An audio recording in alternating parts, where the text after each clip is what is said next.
18 தமிழ்நாடு திருநாள் என்று சொல்லும் போதே உள்ளத்தில் மகிழ்ச்சி, ஆற்றல் ஏற்படுகிறது. தமிழ்நாடு திருநாள் வாழ்த்து தெரிவித்து முதலமைச்சர் மு.க.ஸ்டாலின் வீடியோ வெளியீடு.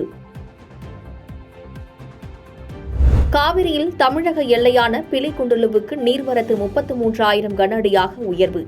முன்னெச்சரிக்கையாக ஒகேனக்கல் ஆற்றில் பரிசல் இயக்க தடை விதிப்பு. 50 அடியை எட்டியது மேட்டூர் அணையின் நீர்மட்டம். நீர்வரத்து சுமார் 24,000 கன அடியாக அதிகரிப்பு. தமிழகத்தில் ஒரே வாரத்தில் 500க்கும் மேற்பட்டோருக்கு டெங்கு பாதிப்பு. வீடுகளை சுற்றி தண்ணீர் தேங்குவதை தடுக்குமாறு பொது சுகாதாரத்துறை அறிவிப்பு. தமிழ்நாட்டிற்கு குஜராத்தில் இருந்துதான் போதைப்பொருள் வருகிறது. மதுரை விமான நிலையத்தில் காங்கிரஸ் மாநில தலைவர் செல்வ பெருந்தகை பேட்டி. யார் ஏத்துறது தக்காளி வேலையெல்லாம் அங்க குஜராத்ல உட்காந்துட்டு பாம்பேல உட்காந்துட்டு பதுக்கி வச்சுட்டு ஏத்துறாங்க. ஒன்றிய அரசு கட்டுப்படுத்தினார். நாமக்கல் மாவட்டம் குமாரபாளையம் அருகே அரசு பேருந்தின் முன்சக்கரம் கழன்று ஓடியதால் பரபரப்பு. பேருந்து தரையில் உரசி தீப்பொறி கக்கியபடி செல்லும் விபத்தின் சிசிடிவி காட்சிகள். மத்திய பிரதேசத்தில் நில அபகரிப்பு புகாரில் அதிகாரிகள் நடவடிக்கை எடுக்கவில்லை என கூறி ஆட்சியர் அலுவலகத்திற்கு தரையில் உருண்டு வந்த விவசாயி அங்க பிரதட்சணம் செய்தவரை தடுத்து நிறுத்தி அலுவலகத்திற்குள் அழைத்து சென்ற அதிகாரிகள். பிரதமர் மோடி தலைமையில் இன்று மத்திய அமைச்சரவைக் கூட்டம். 23ஆம் தேதி பட்ஜெட் தாக்கல் செய்யப்பட உள்ள நிலையில் முக்கிய ஆலோசனை.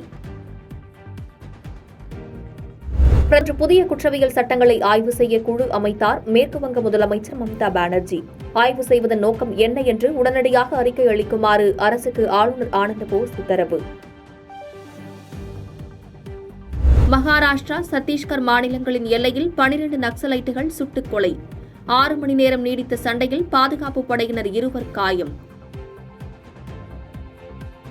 வந்த தக்காளியின் விலை கிலோவுக்கு 20 ரூபாய் வரை குறைந்தது. சென்னை கோயம்பேடு சந்தையில் 1 கிலோ 60 ரூபாய் வரை விற்பனை. தருமபுரி அருகே தொடக்க வேளாண்மை கூட்டுறவு வங்கி ஊழியர்கள் மீது தாக்குதல். நில தகராறு காரணமாக தாக்குதல் நடந்துள்ளதாக தகவல். கர்நாடக அணைகளில் இருந்து காவிரியில் வினாடிக்கு 55,500 கன அடி தண்ணீர் வெளியேற்றம்.